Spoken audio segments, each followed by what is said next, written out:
Isotopes किसको बोलते हैं? जिसके अंदर same atomic number but different mass number हो। इसीलिए मोल कॉन्सेप्ट को भी क्या बोलते हैं हम लोग? ग्राम कॉन्सेप्ट बोलते हैं। लिमिटिंग रिएक्टेंट कौन है? जो कि रिएक्शन में कंप्लीटली खत्म हो जाता है, इसको आज के टाइम पे न्यू एसटीपी बोलते हैं। ये ओल्ड एसटीपी है। एसटीपी मतलब standard temperature and pressure, ideal gas equation. PV is equals to NRT. कहीं भी counting of number of objects कर रहे हो तो उसके अंदर infinite number of significant figure आते हैं। हेलो बच्चों, कैसे हो आप सब लोग? तो आप सभी का स्वागत है समरी लेक्चर में। और आज हम लोग समरी करने वाले हैं, समराइज करने वाले हैं 1 से 1.5 घंटे में। आपको कुछ नहीं करना, आपके पास ये जो लेक्चर का जो फॉर्मूला शीट है ऑलरेडी आपके ऐप में अपलोडेड है। तो आपको कुछ नहीं, अगर आपको लगता है तो आप उस पीडीएफ को डाउनलोड कर लो और फिर समरी लेक्चर को एंजॉय करो। क्योंकि लिखने का जब टेंशन नहीं होगा ना, तो आप चीज़ों को फोकस से सुनोगे और सिर्फ देखोगे कि हाँ यार ऐसे ऐसे चीज़ें हैं जिनको रिलेट करना है, या मुझे इस फॉर्मूले को ऐसे यूज करना है। ये वो फॉर्मूलाज हैं या ये पूरे चैप्टर का एक जिस्ट है जो आपको अगले 1 से 1.5 घंटे के अंदर पूरा चैप्टर रिवाइज करा दिया जाएगा। तो आपको इसके साथ फॉर्मूला शीट को क्या करना है, अगर हो सके तो प्रिंट आउट ले लो, पीडीएफ सेव कर लो और उसको साइड बाय साइड खोल के रख दो। लैपटॉप के एक साइड में खोल देना या मोबाइल के एक साइड खोल के रख देना, ताकि आपको लिखने की टेंशन नहीं लेनी है, सिर्फ और सिर्फ सुनना है। क्योंकि बाबा आ चुके हैं, सत्संग चालू होगा और यहाँ पे आज पूरे के पूरे रिवीजन पे ऊपर फोकस करेंगे, जहाँ पे हम सीखेंगे और सीखते सीखते ये जानेंगे कि चैप्टर 1 से 1.5 घंटे में कैसे रिवाइज होता है। आप इस पूरे चैप्टर को रिवाइज करने के बाद आप डीवीपी को अटेम्प्ट करोगे अपने, और डीवीपी अटेम्प्ट करके फिर आप पीवाईक्यूज अटेम्प्ट कर सकते हो। ठीक है, जो भी आपके डीवीपी हैं उनको अटेम्प्ट करना, उनके क्वेश्चंस देखना, उनकी चीजों को रिलेट करना, आप सब कुछ कर सकते हो। ओके, तो चलो अब देर नहीं करते हैं, शुरू करते हैं आज अपना पहला चैप्टर मोल कॉन्सेप्ट का समरी लेक्चर। और मोल कॉन्सेप्ट आप सबको जो 11th क्लास में होते हैं उनको पहला लेक्चर मिलता है, पहला चैप्टर मिलता है, और हम 10th से जब 11th क्लास में आते हैं तो उड़ जाते हैं। सिमिलरली अगर हम रिपीट कर रहे होते हैं तो वहां पे भी जब 10th से 12th से 11th में ऐसे ही बर्बाद हो चुका होता है। जब रिपीट कर रहे होते हैं तो वहां पे भी ये दिक्कत आनी शुरू हो जाती है, क्योंकि ये चैप्टर हर एक जगह, इस चैप्टर का नाम ही एनसीईआरटी में रखा गया है some basic concepts of chemistry. मतलब ये सारा का सारा बेसिक्स को कवर करता है। और ये चैप्टर आना इसलिए कंपलसरी है क्योंकि ये हर एक जगह यूज होगा। आपको भी पता है ये चैप्टर अगर आपको आता है तो आप स्टेट्स ऑफ मैटर बहुत अच्छा कर सकते हैं। आप आगे कहीं भी केमिस्ट्री के, फिजिकल केमिस्ट्री में कहीं आपको दिक्कत नहीं आएगी अगर आपने ये चैप्टर अच्छा कर लिया तो। लेकिन हाँ, इस चैप्टर को अच्छा करने के लिए आपको फटाफट रिवाइज करना है। आपने ऑलरेडी वीडियोस कर रखी हैं, क्लासेस लगा रखी हैं, आपने सब कुछ कर रखा है, तो आपको क्या करना है, बस इस चैप्टर को मेरे साथ रिवाइज करना है। जो हमने क्लास में किया है उसी को एक बार और रिवाइज करेंगे, देखेंगे, सीखेंगे और जानेंगे आज क्या क्या होता है। तो चलो भाई, समरी लेक्चर शुरू करते हैं। लिखने का टेंशन नहीं लेना है, फॉर्मूला शीट आपके पास है। जिन लोगों को लगता है लिखना है तो बेटा आप वीडियो पॉज करना, मैं 1 सेकंड 2 सेकंड के लिए साइड हो जाऊंगा, आप अपने पास बैठ के उसको पॉज करके लिख लेना। लेकिन हाँ, मैं यही बोलूंगा कि बेटा आपके पास पीडीएफ पड़ी है, संडे को टाइम मिले तो आप आराम से उसको लिख के अच्छे से black blue pen white pen से जैसे मन करे वैसे लिख के बता सकते हो, शेयर कर सकते हो हम लोगों के साथ। ओके, तो चलो भाई शुरू करते हैं अपना लेक्चर। और मेरे पास सबसे बेसिक सी चीज स्टार्ट होती है जब मूल कॉन्सेप्ट स्टार्ट होता है, तो सबसे बेसिक सी चीज से स्टार्ट होता है और वो होती है पहली चीज, एटम्स और मॉलिक्यूल्स की कहानी। एटम्स और मॉलिक्यूल्स की कहानी शुरू होती है और एटम्स और मॉलिक्यूल्स की कहानी में क्या देखने को मिलता है? एटम्स और मॉलिक्यूल्स की कहानी में देखने को मिलता है कि सर मॉलिक्यूल और एटम्स का कन्वर्जन। अगर आपको कहीं मॉलिक्यूल्स दिए हुए हैं और उसके अंदर एटम्स पूछा जाए तो आपको क्या करना है? कुछ नहीं सर, मॉलिक्यूल्स दिया गया है, एटम्स निकालना है। मॉलिक्यूल्स दिया गया है, आपको एटम्स निकालना है, तो कुछ नहीं, आप उसकी एटॉमिसिटी से मल्टीप्लाई कर दीजिए। एटॉमिसिटी क्या होता है आप सबको पता है। एटॉमिसिटी क्या होता है? CO2 के अंदर, CO2 के मॉलिक्यूल के अंदर कार्बन का 1 एटम है, ऑक्सीजन के 2 एटम्स हैं, तो कार्बन की एटॉमिसिटी 1 है, ऑक्सीजन की 2 है। और अगर टोटल मॉलिक्यूल की पूछी जाए तो 3 है, कार्बन का 1, ऑक्सीजन का 2। तो अगर मॉलिक्यूल से एटम पूछा जाए तो कुछ नहीं, आप मॉलिक्यूल को मल्टीप्लाई कर दो एटॉमिसिटी से। अगर उल्टा पूछा जाए तो उल्टा कर दो, एटम्स को डिवाइड कर दो, किससे? एटॉमिसिटी से। एटम्स को डिवाइड कर दो, किससे? एटॉमिसिटी से। तो atomicity is nothing, number of atoms in a molecule. Sir even atomicity को ही देख के मॉलिक्यूल्स को भी हम 2 पार्ट में डिवाइड कर लेते हैं। कौन कौन सा? होमो एटॉमिक और हेटेरो एटॉमिक। होमो एटॉमिक क्या है सर? जो सल्फर का, जैसे ये एसिड दिया हुआ है, सब के सब सेम टाइप के एटम्स हो, उसको क्या बोलते हैं? होमो एटॉमिक। सारे के सारे डिफरेंट टाइप के एटम्स हो, उसको क्या बोल देंगे? Hetero atomic molecules. तो मॉलिक्यूल्स भी एटॉमिसिटी से डिफाइन करें तो एटॉमिसिटी को देख के अगर एक ही टाइप के एटम्स आते हैं तो होमो एटॉमिक मॉलिक्यूल्स, अगर अलग अलग टाइप के एटम्स आते हैं तो हेटेरो एटॉमिक मॉलिक्यूल्स। एटॉमिसिटी ये हो गई मॉलिक्यूल से एटम में जाने की, एटम से मॉलिक्यूल्स में आने की। अब देखना सर, एटम्स के अंदर 3 सब एटॉमिक पार्टिकल्स होते हैं और वो 3 सब एटॉमिक पार्टिकल्स कौन कौन से होते हैं ये देख लेना। सब एटॉमिक पार्टिकल्स कौन कौन से होते हैं ये देख लीजिएगा। क्या होता है सब एटॉमिक पार्टिकल्स, कौन कौन से होंगे सब एटॉमिक पार्टिकल? तो वो है मेरे पास सर ये इलेक्ट्रॉन, पहला कौन है इलेक्ट्रॉन, इलेक्ट्रॉन फिर कौन है प्रोटॉन और फिर कौन है न्यूट्रॉन। इन सब का इसको इससे रिप्रेजेंट करते हैं E minus P plus P और एन से। इसके ऊपर चार्ज कितना होता है इलेक्ट्रॉन के ऊपर? Negative, positive, neutral. इसको ये एब्सोल्यूट चार्ज है। अगर कहीं इलेक्ट्रॉन जाएगा, अगर इलेक्ट्रॉन के ऊपर पूछा जाए तो कितना चार्ज होगा? -1.6 इंटू 10 की पावर -19। लेकिन अगर कहीं इलेक्ट्रॉन कहीं जाएगा तो रिलेटिव चार्ज कितना होगा उसका? -1। मतलब अगर क्लोरीन से क्लोरीन -1 होता है, इसका मतलब क्या होता है? Cl से Cl -1 होता है तो इसका मतलब क्या होता है कि एक इलेक्ट्रॉन गेन कर रहा है और एक इलेक्ट्रॉन गेन कर रहा है। बस इसका मतलब यही है। अगर मैं बोलूं Cl से Cl माइनस जा रहे हो, इसका मतलब क्या है कि सर इसके अंदर 17 इलेक्ट्रॉन्स थे तो इसके अंदर कितने हो गए? 18 हो गए। लेकिन इसका मतलब ये नहीं है कि उसके ऊपर चार्ज 1 हो गया। नहीं नहीं, -1 नहीं है चार्ज, वो उसका रिलेटिव चार्ज है। एक इलेक्ट्रॉन के आने और जाने से कितना चार्ज होता है? इतना। इसको हम लोग क्या करेंगे? बार बार -1 लिखेंगे, इसको हम लोग क्या लिखेंगे? +1। तो ये हमारा बेसिक हो गया। फिर अगर हम बात करें तो सर इलेक्ट्रॉन का मास बहुत ही कम होता है, 10 की पावर -31। प्रोटॉन का मास और न्यूट्रॉन्स का मास, प्रोटॉन और न्यूट्रॉन्स का मास ऑलमोस्ट सिमिलर है, लेकिन हाँ आप देखोगे तो आपको गैप दिख जाएगा। आप देखोगे तो आपको गैप दिख जाएगा और वो क्या होगा कि सर यहां से और यहां पे थोड़ा सा ज्यादा है, न्यूट्रॉन्स का मास थोड़ा सा ज्यादा है, इलेक्ट्रॉन्स का मास काफी ज्यादा नेग्लिजिबल है। इसीलिए अगर इसको मैं 1 लूंगा तो इसकी वैल्यू क्या हो जाएगी? 0 हो जाएगी। तो कभी भी किसी एटम के अंदर आप जाते हैं, 3 लोग मिलते हैं, इलेक्ट्रॉन, प्रोटॉन और न्यूट्रॉन, और वो तीनों में इलेक्ट्रॉन का मास क्या होता है? नेग्लिजिबल। इलेक्ट्रॉन का चार्ज कंसिडरेबल होता है बट इलेक्ट्रॉन का मास क्या होगा? नेग्लिजिबल। प्लीज बेटा आप एकदम ऑडियो की तरह सुनो, पॉडकास्ट की तरह इसको सुनने की कोशिश करो, क्योंकि चीजें आपने ऑलरेडी की हुई हैं, क्लास में किया हुआ है, तभी आप। अच्छा कोई बिना क्लास के डायरेक्ट आ गया हो तो भैया सॉरी, आप प्लीज क्लास करके आइए, अदरवाइज आपको ये सब चीजें बहुत ज्यादा हो सकता है, क्योंकि पूरी क्लास 10 घंटे 20 घंटे की क्लास को अगर हम 1 घंटे में समराइज कर रहे तो बेटा यहाँ पे आपको चाहिए कि क्लास देख के आना पड़ेगा। ठीक है, ये देख लेना। फिर मेरे पास कुछ पॉइंट्स हैं। पॉइंट्स क्या हैं कि सर मास ऑफ इलेक्ट्रॉन क्या होता है? 1/1837 टाइम्स। मतलब बहुत ही छोटा। प्रोटॉन और न्यूट्रॉन के रिस्पेक्ट में इलेक्ट्रॉन्स का मास बहुत छोटा हो जाता है। Mass of proton almost equals to mass of neutron. उसी को क्या बोलते हैं? 1 AMU एटॉमिक मास यूनिट या 1 U बोलते हैं। In general mass of neutron और मास ऑफ प्रोटॉन को हम लोग इक्वल मानते हैं और this is greater then mass of electron. अगर ऑप्शन में दिया जाए कि क्वेश्चन में पूछ दिया जाए कि नहीं भैया एग्जैक्ट बताओ, तो न्यूट्रॉन का मास थोड़ा सा ज्यादा होता है प्रोटॉन से। अभी थोड़ी देर पहले ये टेबल में बता रहा था, न्यूट्रॉन का मास थोड़ा सा ज्यादा है, न्यूट्रॉन का मास थोड़ा सा ज्यादा है। किससे? प्रोटॉन से, थोड़ा सा ही। इसलिए हम जनरली हम लोग क्या लेते हैं? इक्वल लेते हैं। लेकिन अगर क्वेश्चन में पूछ दिया जाए, ऑप्शन ही ना दिया जाए, तो आपको क्या लेना पड़ेगा? ये लेना पड़ेगा।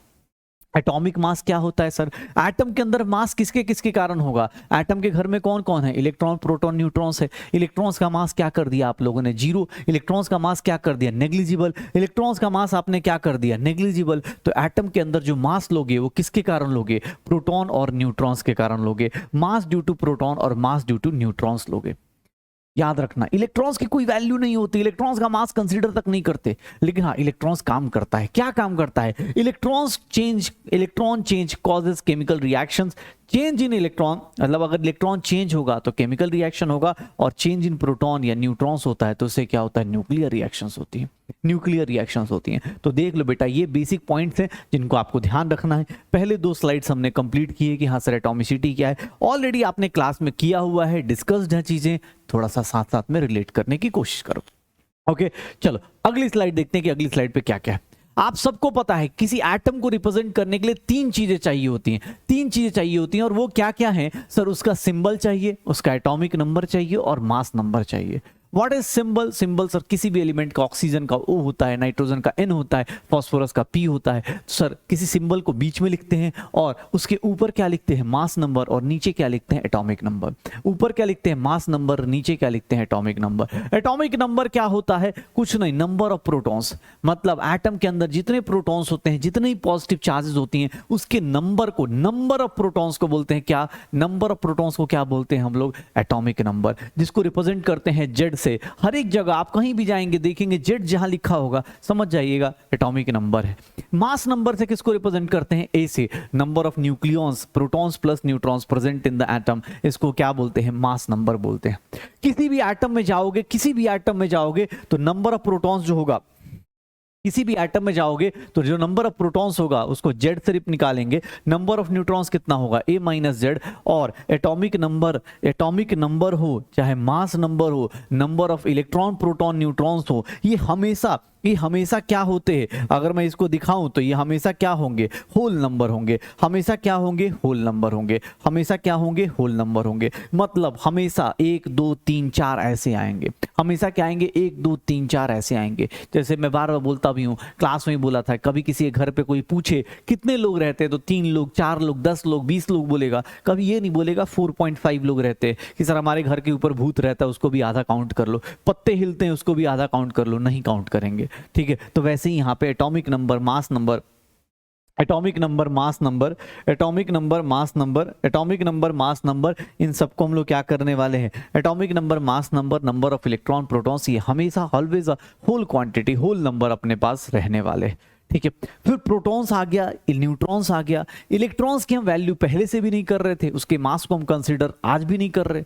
मास ऑफ इलेक्ट्रॉन तो हमने हवा में रख दिया। मास को मतलब इलेक्ट्रॉन को तो ऐसे मतलब धूल मिट्टी बराबर मान रखा है हम लोगों ने। लेकिन इलेक्ट्रॉन के कारण केमिकल रिएक्शंस होती हैं। जितनी भी केमिकल रिएक्शंस होती हैं वो इलेक्ट्रॉन्स के कारण होती हैं। और इलेक्ट्रॉन्स के कारण देखोगे किसी भी नंबर ऑफ इलेक्ट्रॉन्स अगर निकालने जाओगे, किसी के अंदर अगर नंबर ऑफ इलेक्ट्रॉन्स निकालने जाओगे तो आप देख पाओगे कि एटम्स के अंदर 2 टाइप के एटम होते हैं। एक होता है न्यूट्रल, अनचार्ज या आइसोलेटेड एटम, मतलब कि उसके अंदर कोई चार्ज नहीं होगा, उसके ऊपर क्या होगा? नंबर ऑफ इलेक्ट्रॉन्स क्या हो जाएंगे? नंबर ऑफ प्रोटॉन्स के इक्वल। जितना निगेटिव उतना ही क्या हो जाएगा? पॉजिटिव। तो यहाँ पे इस टाइप के एटम्स में निकालना बहुत आसान है। क्यों? क्योंकि इसमें कुछ करना ही नहीं है। अगर किसी एटम, मान लो जैसे ऑक्सीजन दिया हुआ है तो अरे यार, ऑक्सीजन दिया हुआ है, ऑक्सीजन दिया हुआ है, ऑक्सीजन दिया हुआ है, तो यहां पे देख लो। अब मैं बोल रहा हूं ऐसा कि सर ऑक्सीजन ऐसे दिया हुआ है 8 और 16, तो आप क्या करोगे? प्रोटॉन कौन सा हो गया? 8, क्योंकि ये आपका एटॉमिक नंबर है, ये आपका एटॉमिक नंबर है,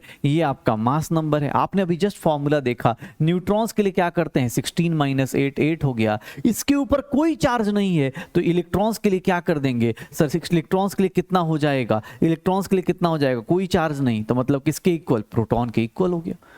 इलेक्ट्रॉन्स के लिए क्या हो जाएगा? प्रोटॉन के इक्वल। क्योंकि इसके ऊपर कोई चार्ज नहीं है तो इसलिए इसके ऊपर हो जाएगा। लेकिन अगर कोई चार्ज एटम है, अगर कोई चार्ज एटम है तो उसके अंदर कटायन होगा और एनायन होगा। कटायन और एनायंस क्या होते हैं? कटायंस और एनायंस क्या होते हैं ये देख लेना। कटायंस क्या होते हैं? They are positively charge atom. Positively charge atom मतलब जो किससे बनते हैं? लॉस ऑफ इलेक्ट्रॉन से बनते हैं। मतलब इनके इलेक्ट्रॉन्स प्रोटॉन से कम होंगे। क्यों? क्योंकि सर न्यूट्रल होने पे, अगर आप न्यूट्रल होते हो तो इलेक्ट्रॉन प्रोटॉन क्या होते हैं? बराबर होते हैं। लेकिन अगर आपने पॉजिटिव चार्ज बना लिया, अगर आपने इलेक्ट्रॉन लूज कर दिया तो आपके इलेक्ट्रॉन्स क्या होंगे? लेस देन प्रोटॉन्स होंगे। नंबर ऑफ इलेक्ट्रॉन्स कैसे निकालोगे? कुछ नहीं, नंबर ऑफ प्रोटॉन से क्या माइनस कर देना? चार्ज माइनस कर देना। नंबर ऑफ, क्योंकि आपको कम करना है ना, डिक्रीज करना है, यहां पे नंबर ऑफ इलेक्ट्रॉन्स कम आएंगे। लेकिन अगर एनायंस की बात की जाए तो एनायंस के केस में क्या होगा? They are negatively charged atom, they are formed by gain of electrons. Number of electrons यहां क्या होगा? Greater than. क्यों? क्योंकि ये गेन ऑफ इलेक्ट्रॉन्स कर रहा है। अगर ये इलेक्ट्रॉन गेन कर रहा है तो that means what? Number of protons से ज्यादा हो जाएगा। नंबर ऑफ इलेक्ट्रॉन्स क्या होगा? प्रोटॉन्स प्लस चार्ज हो जाएगा। प्रोटॉन प्लस क्या कर देंगे? चार्ज कर देंगे। प्रोटॉन प्लस क्या कर देंगे? चार्ज कर देंगे। हो जाएगा, श्योर हो? तो ये कटायन हो गया, एनायन हो गया। मतलब किसी एटम के घर पे गए तो 3 चीजें मिल गई, इलेक्ट्रॉन, प्रोटॉन, न्यूट्रॉन्स। उनकी नंबरिंग कर ली, उनका एटॉमिक नंबर देख लिया, उनका मास नंबर देख लिया, उनका सिंबल देख लिया, उनका रिप्रेजेंटेशन देख लिया, एटॉमिसिटी देख ली, मॉलिक्यूल्स देख लिया, टाइप्स ऑफ मॉलिक्यूल्स देख लिया। चीजों को रिवाइज करते जाओ, सीखते जाओ, रिवाइज करते जाओ, सीखते जाओ। भैया आप जितनी बार आप रिवाइज करोगे उतना ज्यादा सीखोगे, ठीक है ना। अब देखते हैं आइसोटोप्स। एटम्स के अंदर कुछ चीजें और होती हैं। एटम्स के अंदर होता है आइसोटोप्स। आइसोटोप्स किसको बोलते हैं? जिसके अंदर same atomic number but different mass number हो। Same atomic number but different mass number हो, या इसी को लिखने का एक तरीका ये भी हो सकता है, एटॉमिक नंबर सेम है तो प्रोटॉन सेम होंगे, डिफरेंट नंबर ऑफ न्यूट्रॉन्स होंगे। इन जनरल हम लोग क्या मानते हैं कि सर जितने हेवियर आइसोटोप्स होते हैं, जैसे हाइड्रोजन का एक आइसोटोप, इसको हाइड्रोजन बोलते हैं, ड्यूटेरियम बोलते हैं, इसको ट्रिटियम बोलते हैं। हाइड्रोजन का पहला आइसोटोप हाइड्रोजन कहलाएगा, प्राइमरी हाइड्रोजन, या इसी को मेनली हाइड्रोजन बोलते हैं। ड्यूटेरियम और ट्रिटियम, ट्रिटियम वाला क्या होगा? ट्रिटियम वाला क्या होगा? सबसे ज्यादा रेडियो एक्टिव। आइसोटोप्स का इफेक्ट सबसे ज्यादा किधर होगा? अपने पास हाइड्रोजन के पास, फिर ड्यूटेरियम, फिर ट्रिटियम। ठीक है, ये देख लेना। सर एवरेज आइसोटोप्स की बात की जाए, एवरेज एटॉमिक मास, क्योंकि याद रखना एटॉमिक मास नंबर कभी भी, mass number of protons electrons कभी भी अपने पास होल नंबर के अलावा फ्रैक्शन में नहीं होता। आइसोटोप्स के कॉन्सेप्ट में एक आता है average atomic mass, and that is what average atomic mass कैसे निकालते हैं? तो कुछ नहीं, जो भी आइसोटोप्स का एबंडेंस है, उसको किससे मल्टीप्लाई कर दो? आइसोटोपिक मास से। उसको किससे मल्टीप्लाई कर दो? आइसोटोपिक मास से। डिवाइड बाई क्या कर लेना? 100 कर लेना। डिवाइड बाई क्या कर लेना? 100 कर लेना। अगर 2-3 आइसोटोप्स हैं, मान लो ऐसे करके बहुत सारे आइसोटोप्स हैं, मान लो पी के ऊपर 20 है, पी के ऊपर 22 है, पी के ऊपर 23 है, इसका परसेंटेज 30 दिया है, इसका परसेंटेज 40 दिया है, इसका परसेंटेज कितना दिया हुआ है? 30 दिया हुआ है। तो आपको कुछ नहीं, इस 20 को किससे मल्टीप्लाई करो? 30 से। इस 22 को किससे मल्टीप्लाई करो? 40 से। 23 को किससे मल्टीप्लाई करो? 30 से। और इसको ऐसे मल्टीप्लाई कर दो, 20 कर दो, और ऐड करते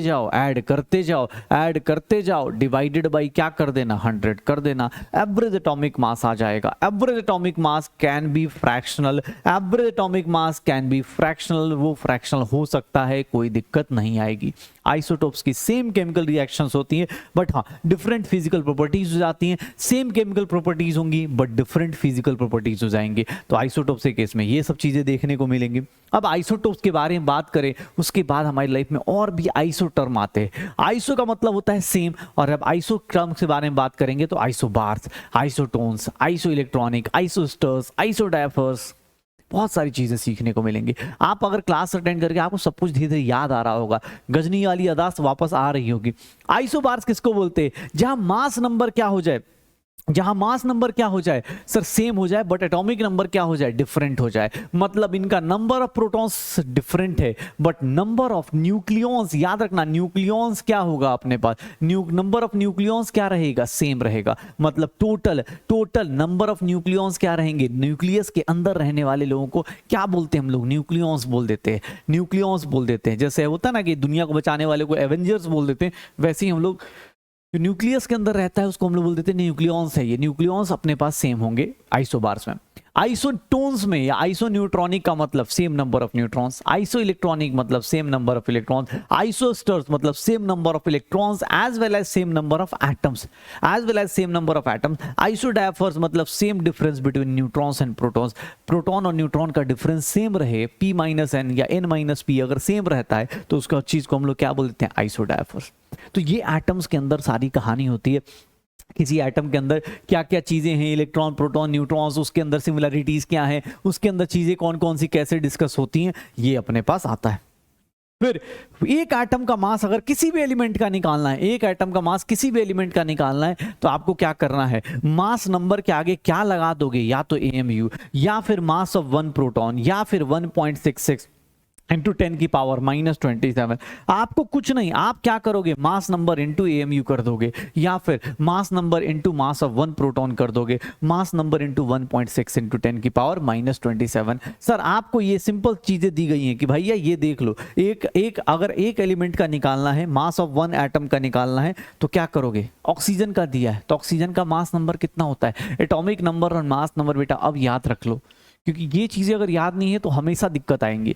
ये ध्यान रखो, एटॉमिक नंबर और मास नंबर आपको याद होना चाहिए, अच्छे से याद होना चाहिए। अब जैसे ऑक्सीजन का दिया है, एक एटम का मास निकालना है, 16 इंटू AMU, या 16 इंटू मास ऑफ 1 प्रोटॉन, या फिर 16 इंटू 1.6 इंटू 10 की पावर -27 kg। तो ऐसे लिख सकते हैं, हो जाएगा सर?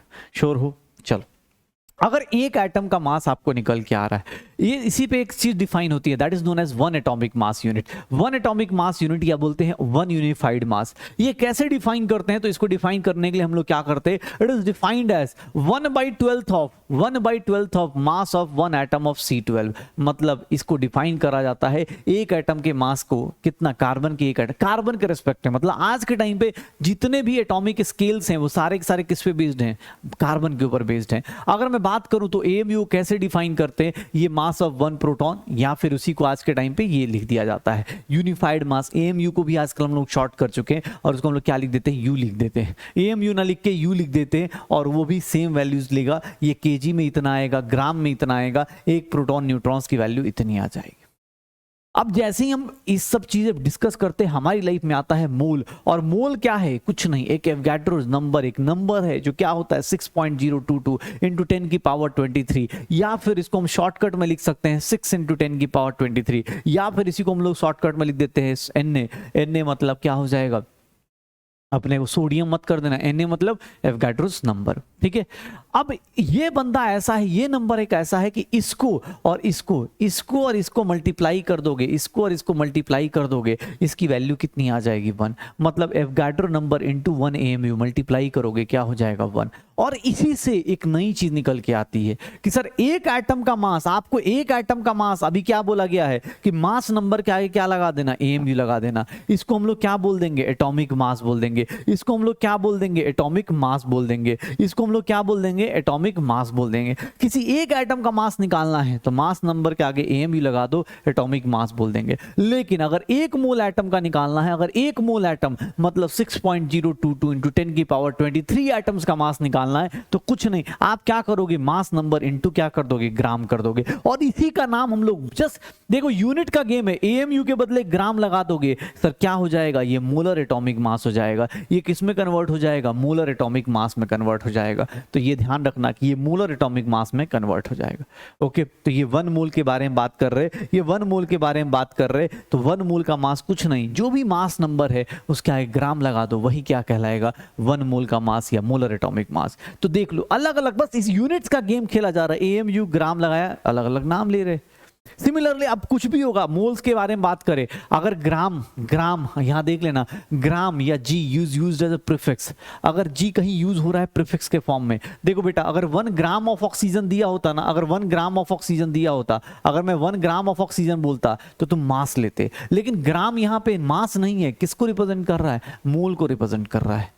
अगर किसी के प्रीफिक्स में आता है, मतलब नाम से पहले आता है, अगर मैं अपने नाम के आगे ग्राम लगा लूं या मैं अपने पैसे के आगे ग्राम लगा लूं तो वो क्या हो जाएगा, मोल में कन्वर्ट कर देगा। तो 1 ग्राम एटम मतलब इतने एटम। इसीलिए मोल कॉन्सेप्ट को भी क्या बोलते हैं हम लोग, ग्राम कॉन्सेप्ट बोलते हैं। इसीलिए हम मोल कॉन्सेप्ट का नाम क्या रख देते हैं, ग्राम कॉन्सेप्ट। और अब नंबर ऑफ मोल्स निकालने के कुछ फॉर्मूले हैं जो हम लोगों ने क्लास में सीखे हैं। नंबर ऑफ मोल्स कैसे कैसे निकाला जाता है, सॉलिड लिक्विड गैस का, तीनों के लिए क्या निकाला जाता है कि सर ये given mass upon molar mass, given number of particles divide by Avogadro number, ये नंबर ऑफ मोल्स निकालने का एक तरीका होता है। ये तरीके सॉलिड लिक्विड गैस तीनों के लिए वैलिड होते हैं, ये तीनों के लिए वैलिड होते हैं। सॉलिड लिक्विड गैस तीनों के लिए वैलिड होंगे, ये फॉर्मूला और ये फॉर्मूला, सॉलिड लिक्विड गैस तीनों के लिए वैलिड हो जाता है। लेकिन हाँ, आगे देखोगे तो यहां पे अब आता है कॉन्सेप्ट किसका, मोलर वॉल्यूम का। मोलर वॉल्यूम क्या है कि एक मोल अगर गैस है उसका वॉल्यूम किसी कांस्टेंट टेंपरेचर या प्रेशर पे क्या होगा, volume of 1 mole of a gas at a particular temperature and pressure पे क्या होगा। वैल्यू ऑफ मोलर वॉल्यूम कैसे फ्लक्चुएट करता है टेंपरेचर और प्रेशर से। सर आप देख लो, आपके सामने सब कुछ लिखा हुआ है, आपके सामने सब कुछ लिखा हुआ है। आप देख लो, इसको आज के टाइम पे न्यू STP बोलते हैं, ये ओल्ड STP है। STP मतलब standard temperature and pressure, STP मतलब standard temperature and pressure. Sir STP आज के टाइम पे डेफिनेशन चेंज कर दी गई है। आज के टाइम पे ये प्रेशर क्या है, स्टैंडर्ड प्रेशर है, और ये वाला क्या है, पुराना हो चुका है। लेकिन अभी भी कैलकुलेशन में हम लोग इसको खूब यूज करते हैं, बिकॉज ये इवन नंबर है या कैलकुलेशन इससे करना बहुत आसान होता है, तो इसलिए हम इसको खूब यूज करते हैं, ये खूब सारा यूज करते हैं। तो ये देख लेना, टेंपरेचर हो गया, प्रेशर हो गया, मोलर वॉल्यूम हो गया। सर ये इसको हम लोग SATP बोल देते हैं, standard ambient temperature and pressure, standard ambient temperature and pressure. तो ये छोटी छोटी चीजें हमने देखी। मोलर वॉल्यूम गैस के लिए होता है, ये सब कुछ किसके लिए वैलिड है, गैस के लिए। इवन मोलर वॉल्यूम कोई पूछे तो वो किस पे डिपेंड करता है, नेचर पे। वो नेचर से मतलब नहीं है उसको। कोई भी गैस हो, देखो यहाँ पे कोई भी गैस हो, उसको नेचर से मतलब नहीं, किससे इंडिपेंडेंट है देख लो। उस सिर्फ और सिर्फ किस पे डिपेंड करता है, टेम्परेचर एंड प्रेशर पे। अगर टेम्परेचर प्रेशर कांस्टेंट है, अगर टेम्परेचर प्रेशर कांस्टेंट है बेटा, तो आपको क्या करना है, वो किससे इंडिपेंडेंट होगा, गैस कोई भी हो, CO2 हो, N2 हो, O2 हो, कोई भी गैस हो, उसको कोई मतलब नहीं, उसकी एटॉमिसिटी से कोई मतलब नहीं, उसके मास से कोई मतलब नहीं। एंड दैट्स वाई अब हम गैसेस के लिए अगर बात करें तो गैस के केस में नंबर ऑफ मोल्स कैसे निकाल सकते हैं, given volume upon molar volume, given volume upon molar volume. Sir molar volume कितना होता है, 22.4 लीटर, 22,400 ml, 22,400 सेंटीमीटर क्यूब, या 22.4 डेसीमीटर क्यूब, या फिर 22,400 सेंटीमीटर क्यूब, सीसी भी लिख सकते हैं। याद रखिएगा इस फॉर्मूले को कभी भी गैस के लिए यूज करना है, सॉलिड और लिक्विड्स के लिए यूज मत कर देना, अदरवाइज पछताओगे। ठीक है ना, होता है ना बेबी तुझे पाप लगेगा, वही वाला गाना अपने दिमाग में बचेगा कि भाई पाप लगेगा, ये वाला अपने पास गलती से ही मत कर देना। ये फॉर्मूला हमेशा किसके लिए वैलिड है, गैस के लिए, सॉलिड और लिक्विड के लिए वैलिड नहीं होगा। ठीक है, ये देख लो यहां पे हमने एक वाई मैप बनाया था और हमने क्लास में ये देखा था कि भैया आप कभी भी अगर किसी का कोई भी न्यूमेरिकल दिया है, अगर आपको मास दिया है, आप डायरेक्ट वॉल्यूम नहीं निकाल सकते। आपको अगर मास दिया है तो आप पहले क्या निकालोगे, नंबर ऑफ मोल्स, फिर क्या निकालोगे, वॉल्यूम। अगर आपको वॉल्यूम दिया है और कोई पूछे नंबर ऑफ पार्टिकल्स बताइए, आप डायरेक्ट नहीं निकाल सकते। आप वॉल्यूम दिया है तो पहले क्या निकालोगे, मोल्स, फिर क्या निकालोगे, गिवन नंबर ऑफ पार्टिकल्स। कैसे करते हैं तो ये देख लो, इधर से इधर आए तो डिवाइड बाय दिस। अभी फॉर्मूला लिखा था, जाते टाइम क्या होगा, अगर किसी सिंपल मैथ्स हम लोग पढ़ते कि अगर 2 इंटू एक्स क्या है, y है, तो x क्या हो जाएगा, y/2 हो जाएगा। अगर आप इधर मल्टीप्लीकेशन में हो तो उधर जाओगे तो क्या हो जाएगा, डिवीजन में हो जाओगे। अभी आपने जस्ट नंबर ऑफ मोल्स का फॉर्मूला पढ़ा था, गिवन मास को किससे डिवाइड करते हैं, मोलर मास से, तो आपको ये मिलता है। सर उल्टा जाओगे तो मल्टीप्लाई करना पड़ेगा। सर मोल्स निकालने के लिए गिवन नंबर ऑफ पार्टिकल्स को डिवाइड करना पड़ता है एवोगाड्रो नंबर से, तो ये मिलता है। उल्टा जाओगे मल्टीप्लाई कर देना। मोल्स के लिए इसको डिवाइड कर दो, इसको मल्टीप्लाई कर दो, निकाल दो। गिवन वॉल्यूम ये याद रखना, ये सिर्फ सिर्फ किसके लिए है, गैस के लिए। ये सॉलिड लिक्विड गैस तीनों के लिए, सॉलिड लिक्विड गैस तीनों के लिए, लेकिन ये सिर्फ सिर्फ किसके लिए, गैस के लिए। लिक्विड के ऊपर मत लगा देना, सॉलिड के ऊपर मत लगा देना, खासकर पानी के ऊपर मत लगा देना, क्योंकि पानी का क्वेश्चन सबसे ज्यादा पूछा जाता है और आप सबने अगर डीपी किया होगा आप सबको रियलाइज हो रहा होगा कि हाँ यार ये गलती होती है। वाटर के केस में सबसे ज्यादा गलतियां होती हैं। वाटर के केस में वॉल्यूम दिया होता है और आप सब लोग क्या करते हो, इसके ऊपर डिवाइड कर देते हो। नहीं, वाटर के केस में क्या लगेगा, ये और ये फॉर्मूला लगेगा, क्योंकि अगर लिक्विड है तो उस केस में वही फॉर्मूला लगेगा। ठीक है, चलो अब आते हैं। अब इसमें ये जो इक्वेशन है, अब इस इक्वेशन को देखोगे तो आइडियल गैस इक्वेशन। कोई पूछे कि सर आपको कैसे पता चल रहा है, आपको कैसे पता चल रहा है कि ये कहां से आ रहा है, ये कहां से आ रहा है, ये वाली टर्म ये कहां से आया, कैसे आया। एक्चुअली प्रेशर, वॉल्यूम और टेम्परेचर ये तीनों किसी भी गैस के रिलेटेड होते हैं। कैसे कैसे रिलेट करते हैं, तो उसको हम लोग एक नाम देते हैं, उस इक्वेशन का नाम देते हैं PV = nRT। इस इक्वेशन को आप ध्यान से देखोगे तो इस इक्वेशन को स्टेट्स ऑफ मैटर में भी पढ़ते हैं हम लोग। क्यों, क्योंकि सर इस इक्वेशन को खासकर 11th वाले तो स्टेट्स ऑफ मैटर में ही पढ़ते हैं। रीजन कि भाई 11th क्लास में क्या होता है, ऑब्वियस है अपना आदमी मोल कॉन्सेप्ट में उलझा रहता है, ये यहां तक तो बहुत मुश्किल बात है, लेकिन हाँ अब जान जाते हैं क्योंकि जानना जरूरी है अपने पास। सर आइडियल गैस इक्वेशन क्या है, PV = nRT। मतलब किसी गैस का pressure, volume, number of moles, temperature ये आपस में कैसे रिलेटेड होगा, इसके लिए जो इक्वेशन दी जाती है इसी को हम लोग क्या लिख देते हैं, PV = nRT। गैस के लिए जो इक्वेशन यूज होती है, P क्या है प्रेशर, V क्या है वॉल्यूम, N क्या है नंबर ऑफ मोल्स, T क्या है टेम्परेचर, आपको पहले से ही पता था। लेकिन R क्या होता है, यूनिवर्सल गैस कांस्टेंट। R क्या होता है, यूनिवर्सल गैस कांस्टेंट। और R की वैल्यूज फ्लक्चुएट करती हैं, अलग अलग होती हैं। R की वैल्यू 8.314 लेते हैं जब 25/3, या फिर हम बोल सकते हैं जब प्रेशर क्या हो जाए, पास्कल। ये 25/3 क्यों लेना है, बिकॉज इससे न्यूमेरिकल आपका बहुत ईजी हो जाएगा, इससे आपका न्यूमेरिकल बहुत शानदार हो जाएगा। इसको 0.0821 को 1/12 ले सकते हैं। क्यों, क्योंकि सर आपसे को इसका न्यूमेरिकल अच्छा हो जाएगा। R की वैल्यू 2 ले सकते हैं। इसी को लिखने का एक तरीका ये भी हो सकता है, PM = dRT। जैसे M इज मोलर मास और D इज डेंसिटी, तो डेंसिटी को निकालने का, गैस की डेंसिटी को भी रिलेट कर सकते हो। तो ideal gas equation is nothing. States of matter में अगर आपने इस चैप्टर पर नहीं पढ़ा होगा तो स्टेट्स ऑफ मैटर में आपको दोबारा ये मिल जाएगा। ठीक है ना, अगर आपने इस चैप्टर में नहीं पढ़ा तो डरना मत, और अरे PV = nRT। बस नंबर ऑफ किसी भी गैस का pressure, volume, number of moles, temperature आपस में कैसे रिलेटेड होता है, इसकी कहानी को ही क्या बोलते हैं, आइडियल गैस इक्वेशन बोलते हैं। इसी कहानी को क्या बोलते हैं हम लोग, आइडियल गैस इक्वेशन बोलते हैं। ओके चलो। अगली चीज देखो, डेंसिटी ऑफ गैस कैसे निकालते हैं, PM upon RT. Density of gas कैसे निकालते हैं, कहां से आया, तो ये देख लो पीएम अपॉन आरटी। कोई बोलते कैसे आया, अरे भाई क्या कर रहा है, ये देख ले, नंबर ऑफ मोल्स को कैसे लिखेगा, given mass upon molar mass. Sir P M is equals to given mass upon volume. Given mass, इसको नीचे लेके आओ, उसको ऊपर लेके जाओ। मास अपॉन वॉल्यूम को क्या लिख देते हैं, डेंसिटी लिख देते हैं, तो मास अपॉन वॉल्यूम को डेंसिटी लिख दो। तो डेंसिटी ऑफ गैस क्या आ जाएगा, पीएम अपॉन आरटी। अगर किसी को डेंसिटी ऑफ गैस को मैक्सिमम देखना है, क्या डेंसिटी ऑफ गैस कब मैक्सिमम होगी, तो आपको ही पता है सर मोलर मास क्या होता है, कांस्टेंट किसी गैस का, आर भी क्या होता है, कांस्टेंट। तो किसी की डेंसिटी कैसे हाई कर सकते हो, सर डेंसिटी, प्रेशर बढ़ाओगे डेंसिटी की वैल्यू क्या होगी, बढ़ेगी। टेम्परेचर बढ़ाओगे, देख लो ये डायरेक्ट प्रोपोर्शनल है, ये इनवर्सली प्रोपोर्शनल है, नीचे की तरफ है तो इनवर्सली प्रोपोर्शनल है। टेम्परेचर क्या करेंगे, कम रखेंगे, और प्रेशर क्या करेंगे, हाई रखेंगे। सिमिलरली एक चीज और आती है, वेपर डेंसिटी। वेपर डेंसिटी क्या है, कुछ नहीं sir, density of gas divide by density of hydrogen gas. आपको डेफिनेशन छोड़ दो, आप वेपर डेंसिटी बस याद रखना, किसी भी गैस की वेपर डेंसिटी बोली जाए, मोलर मास अपॉन 2 कर देना, molar mass of gas upon 2 कर देना। ये हमारे लिए क्या कहलाएगा, वेपर डेंसिटी। ये हमारे लिए क्या कहलाएगा, वेपर डेंसिटी। यहीं पे एक लॉ आता है that is known as Avogadro's law. Avogadro's law क्या है, सेम टेम्परेचर एंड प्रेशर पे, सेम टेम्परेचर एंड प्रेशर पे equal, same temperature and pressure पे इक्वल वॉल्यूम ऑफ गैस के पास इक्वल मोल्स होंगे और इक्वल मॉलिक्यूल्स होंगे। यही हमारा एवोगाड्रोस लॉ होता है। एवोगाड्रोस लॉ गैसेस के लिए होता है, गैस के लिए ही वैलिड होता है Avogadro's law. Equal volume of gas का मतलब उसके इक्वल मोल्स होंगे और इक्वल क्या हो जाएंगे, मॉलिक्यूल्स हो जाएंगे। इक्वल मोल्स होंगे और इक्वल क्या होंगे, मॉलिक्यूल्स होंगे।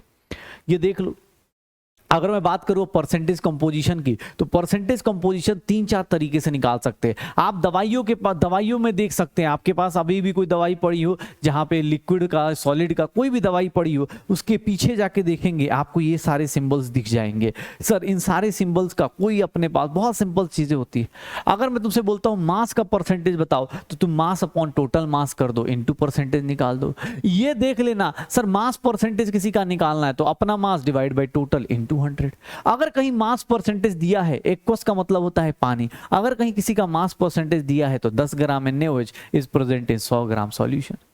इसका वॉल्यूम का परसेंटेज बोलेगा तो अपना volume divide by total volume. Similarly अगर वॉल्यूम परसेंटेज दिया है तो 10 ml is present in 100 ml। Class में हमने बहुत अच्छे से डिस्कस किया हुआ है, क्लास में हमने बहुत अच्छे से डिस्कस किया हुआ है। आई होप सब लोग क्लास के नोटबुक के साथ साथ देख रहे होंगे। मास बाई वॉल्यूम कहीं दिया है, मास बाई वॉल्यूम दिया है तो अपना mass divide by total volume. क्यों, क्योंकि मास डिवाइड बाई वॉल्यूम बोल रहा है। परसेंटेज की बात करेंगे तो यहाँ पे भी, परसेंटेज की बात करेंगे तो यहाँ पे भी क्या हो जाएगा, यहाँ पे भी क्या हो जाएगा sir, mass present in, mass is present in volume. यहां पे क्या हो जाएगा, volume is present in mass, volume is present in mass. तो अलग अलग तरीके से हम लोग क्या कर रहे हैं, हम लोग अलग अलग तरीके से परसेंटेज कंपोजिशन दिखाने की कोशिश कर रहे हैं। ये आप जब दवाई देखोगे, कोई कैप्सूल होगा, कैप्सूल जो सॉलिड फॉर्म में है उसके ऊपर ये मिलेगा। अगर कोई लिक्विड होगा, आप कभी मतलब कोई भी आप कोई भी सिरप हो या कोई भी अपने पास जूस भी पियोगे, उसके अंदर वो दिख जाएगा। अगर किसी लिक्विड के अंदर कोई सॉलिड डिसॉल्व किया गया होगा तो ये होगा, और किसी सॉलिड के अंदर कोई लिक्विड डिसॉल्व किया गया होगा तो वो होगा। तो ये ध्यान रखिएगा अपने पास कि भाई चीजें परसेंटेज कंपोजिशन कैसे निकालते हैं, परसेंटेज कंपोजिशन कैसे निकालते हैं। मिनिमम मॉलिक्यूलर मास आप किसी कंपाउंड का निकालना है तो आपके पास सीधा सीधा फॉर्मूला है 100 into atomic mass of that element divide by percentage of the element present in the compound. जब भी आपको कोई बोले कि मिनिमम मॉलिक्यूलर मास का कॉन्सेप्ट, ये छोटे छोटे कॉन्सेप्ट्स हैं जो आपको क्लास में बताए गए, उनके फॉर्मूलाज में आपको रिवाइज करा रहा हूँ। मिनिमम मॉलिक्यूलर मास किसी कंपाउंड का निकालना है तो कुछ नहीं, 100 इंटू, या फिर यूनिटरी मेथड भी आपको क्लास में बताया गया है। आपको ये फॉर्मूला याद आए तो बहुत अच्छी बात है, अदरवाइज आप यूनिटरी मेथड से भी कर सकते हो, यूनिटरी मेथड से भी आप निकाल के कर सकते हो। ठीक है, मिनिमम मॉलिक्यूलर मास कैसे निकालते हैं तो 100 into atomic mass of the element, जिस एलिमेंट की बात की जाए, divide by percentage of the element. या फिर यहाँ पे अब जब परसेंटेज कंपोजिशन पढ़ रहे तो परसेंटेज के ऊपर ही कुछ और बातें कर रहे हैं, जैसे इंपेरिकल फॉर्मूला क्या होता है, मॉलिक्यूलर फॉर्मूला क्या होता है। इंपेरिकल फॉर्मूला क्या है sir, formula of compound containing simplest whole number ratio, मतलब formula of the compound containing simplest whole number ratio of atoms of the element. सबसे सिंपलेस्ट होल नंबर रेशियो को maintain कीजिए, उसी को क्या बोल देते हैं, इंपेरिकल फॉर्मूला। मतलब कहीं भी अगर जैसे कहीं ऐसा लिखा हुआ है C2H6 लिखा हुआ है तो मुझे ये नहीं चाहिए, मुझे इसको सिंपलेस्ट रेशियो रेशियो में लिख दो, इसको 1 लिख दो, इसको 3 लिख दो। ये इसका मॉलिक्यूलर फार्मूला हो गया और ये इसका क्या हो गया, एम्पिरिकल फार्मूला हो गया। मॉलिक्यूलर फार्मूला हो गया और ये इसका क्या हो गया, एम्पिरिकल फार्मूला हो गया। एम्पेरिकल फार्मूला क्या है, जहां simplest whole number ratio. Molecular formula क्या है, जहां पे एग्जैक्ट नंबर ऑफ एटम्स होते, उसी को क्या बोलते हैं हम लोग, मॉलिक्यूलर फार्मूला बोलते थे। और इन दोनों का जो रेशियो होता है, इन दोनों का जो रेशियो होता है उसको हम लोग क्या बोलते हैं, multiplication factor. Molecular formula upon empirical formula, या molecular formula mass upon empirical formula mass, इसी को हम लोग क्या बोल देते हैं, मल्टीप्लिकेशन फैक्टर। यहां से मॉलिक्यूलर फार्मूला को चाहोगे तो एम्पिरिकल फार्मूला के साथ रिलेट कर सकते हो, यहां से चाहोगे तो आप निकाल सकते हो, आगे न्यूमेरिकल्स में आपको यूज आ जाएगा। ठीक है, ये देख लेना। कभी भी दो अलग अलग कंपाउंड्स के सेम एम्पिरिकल फार्मूले हो सकते हैं। क्यों? क्योंकि सर उनका परसेंटेज कंपोजिशन सेम हो सकता है। क्यों? क्योंकि एम्पिरिकल फार्मूला जब आप निकालते हो तो एम्पिरिकल फार्मूला निकालने के लिए आप क्या करते हो, एलिमेंट्स लिखते हो। मान लो कार्बन है, हाइड्रोजन है, ऑक्सीजन है, उसका परसेंटेज एग्जाम हॉल में दिया होगा, या मास फ्रैक्शन दिया होगा, या रेशियो दिया होगा, उसको आप किससे डिवाइड कर देना, उसको आप किससे डिवाइड कर देना, एटॉमिक मास से डिवाइड कर देना। और इनमें से जो भी छोटा नंबर होगा उसको डिवाइड कर देना, और यहां से क्या आ जाएगा, सिंपलेस्ट होल नंबर रेशियो आ जाएगा। तो तीन तरीके से, तीन चीजों से हम लोग एम्पिरिकल फॉर्मूला कैलकुलेट करते हैं। तीन ही डब्बा बनाना है, एलिमेंट्स बनाने हैं, percentage divide by atomic mass करना है, और फिर वहां सिंपलेस्ट होल नंबर रेशियो निकाल देना है। बस यही तीन तरीके से ही अब हमें काम करना है। इन्हीं तीन लोगों को हम लोग चेंज करेंगे, इन्हीं तीन लोगों के ऊपर कैलकुलेशन करेंगे। आप डीपी के अंदर देखोगे आपको चीजें मिल जाएंगी जहां पे आप इन्हीं तीनों को कैलकुलेशन कर करके एम्पिरिकल फार्मूला कैलकुलेशन करके आप निकाल सकते हो। एलिमेंट्स निकाल दो, परसेंटेज निकाल दो, डिवाइड बाय क्या करो, यहां जो भी नंबर आए उसका सबसे छोटा नंबर उठाओ, इससे डिवाइड करो, आंसर आना शुरू हो जाएगा। That is what empirical formula calculation. Empirical formula calculation अगर मैं बात करूं तो अब मेरे पास बहुत ही अलग तरीके से चाह रहा हूं, तो वो है मेरे पास स्टोइकोमेट्री। स्टोइकोमेट्री क्या होता है, कोई भी केमिकल रिएक्शंस हो। देखो अभी तक चैप्टर में क्या क्या हो गया, एक बार फटाफट अभी भी रिवाइज कर लो, फिर से दोबारा रिवाइज कर लो भाई, रिवीजन के अंदर रिवीजन कर लेते। हमने एटम्स देखा, मॉलिक्यूल्स देखा, एटॉमिसिटी देखी, सब कुछ देखा, फिर एटम्स के घर में घुसे। एटम्स के घर में क्या घुसे सर, इलेक्ट्रॉन देखा, प्रोटॉन देखा, न्यूट्रॉन्स देखा। इलेक्ट्रॉन, प्रोटॉन, न्यूट्रॉन्स के ऊपर क्या क्या कहानी करी sir, iso electronic, iso neutronic, isotopes, isobars, आइसोडायफर्स, मतलब रैप सॉन्ग बनता जा रहा है अपने पास। सर इलेक्ट्रॉन्स के, प्रोटॉन्स का नंबर एटॉमिक नंबर, प्रोटॉन्स का नंबर एटॉमिक नंबर, न्यूक्लियॉन्स का नंबर मास नंबर, और इन सब के ऊपर देखेंगे तो ये सारे नंबर्स क्या होंगे, होल नंबर। ठीक है, सही में रैप बन रहा है। ठीक है, तो सारे नंबर क्या बनेंगे, होल नंबर। सर एटम के यहाँ गए तो एटम में आइसोटोप्स दिखा, आइसोटोप्स में क्या दिखा कि एवरेज एटॉमिक मास करेंगे। एवरेज एटॉमिक मास कैसे निकालेंगे, तो सर एटॉमिक मास को या आइसोटोपिक मास को उसके एबंडेंस से मल्टीप्लाई करो, डिवाइड बाय 100 कर दो, एवरेज एटॉमिक मास आ जाएगा। एवरेज एटॉमिक मास कर लिया, आइसोटोप्स कर लिया, आइसोडायफर्स कर लिए, सब कुछ कर लिया। फिर हम आगे की तरफ आए और हमने क्या देखना शुरू किया, हमने परसेंटेज कंपोजिशन देखा। परसेंटेज कैसे निकालते हैं ये देखा, mass by mass, volume by volume, mass by volume, volume by mass. Percentage composition जैसे ही निकाला, परसेंटेज कंपोजिशन जैसे ही निकाला, फिर हमारी लाइफ में क्या आ गया, एम्पिरिकल फार्मूला और मॉलिक्यूलर फार्मूला। एम्पिरिकल फार्मूला क्या होता है कि सर वो एलिमेंट्स, मतलब जो सिंपलेस्ट होल नंबर रेशियो हो उसको बोलेंगे, और मॉलिक्यूलर फार्मूला क्या है, जहां पे एग्जैक्ट नंबर ऑफ एटम्स हो। फिर नंबर ऑफ मोल्स की बात करें तो नंबर ऑफ मोल्स को निकालने के तीन तरीके, सॉलिड लिक्विड गैस में दो तरीके। सॉलिड लिक्विड गैस में हमने एक वाई मैप बनाया था, अगर गिवन मास है divide by molar mass, given number of particles divide by Avogadro number, given volume divide by molar volume. ये तीनों को आपस में लिंक करने वाला कौन, सर मोल। कौन है इनको लिंक करने वाला, मोल। मोल से ही लिंक होंगे, इधर से इधर, इधर से इधर, सब कुछ मोल से ही लिंक होगा। फिर हमने मोल्स के बारे में बात करी। फिर हमने ये भी देखा कि गैस का प्रेशर, गैस का प्रेशर टेम्परेचर जब कांस्टेंट होता है तो वॉल्यूम क्यों फिक्स हो जाता है, because there is an equation जिसको हम लोग क्या बोलते हैं, ideal gas equation. PV is equals to NRT, PV is equals to NRT. और आइडियल गैस इक्वेशन में अपने पास बात करें, आइडियल गैस इक्वेशन में जब बात करें तो PV is equals to nRT को यूज करेंगे तो दो तीन इक्वेशन आती थी। PM is equals to dRT, PM is equals to dRT. Density of gas आ गई, डेंसिटी ऑफ गैस को देखा। फिर हमने क्या देखा, वेपर डेंसिटी देखा। वेपर डेंसिटी क्या होता है, molar mass of gas divide by 2 हो जाता है। इवन हमने ये भी जान गए हैं कि किसी एटम के अंदर अगर बात किया जाए, किसी एटम की बात की जाए तो एटम के एक एटम का मास पूछा जाए तो कुछ नहीं, मास नंबर इनटू एएमयू होता है। और किसी एक मोल एटम का पूछा जाए तो मास नंबर इनटू क्या हो जाता है, ग्राम हो जाता है। और हम ये भी जानते हैं कि किसी के आगे, किसी के नाम के आगे अगर ग्राम लग जाए तो वो मोल को रिप्रेजेंट करता है। हो जाएगा सर। तो यहाँ तक की सारी चीजें हमने कर ली है रिवाइज। अब आते हैं कि सर स्टोइकोमेट्री के ऊपर। स्टोइकोमेट्री क्या कहती है, स्टोइकोमेट्री क्या कहती है, ये ध्यान देना। स्टोइकोमेट्री कुछ नहीं, किसी केमिकल रिएक्शन में, किसी बैलेंस्ड केमिकल रिएक्शन में कौन किस तरह से क्वांटिटी किसकी किस तरह से फ्लक्चुएट होगी, कौन कितना रिएक्शन करेगा, कौन रिएक्टेंट कितना रिएक्ट करेगा, कौन प्रोडक्ट कितना बनेगा, ये सारी कहानी को डील करने वाला बंदा कौन है, स्टोइकोमेट्री है। बस याद रखना वो balanced equation.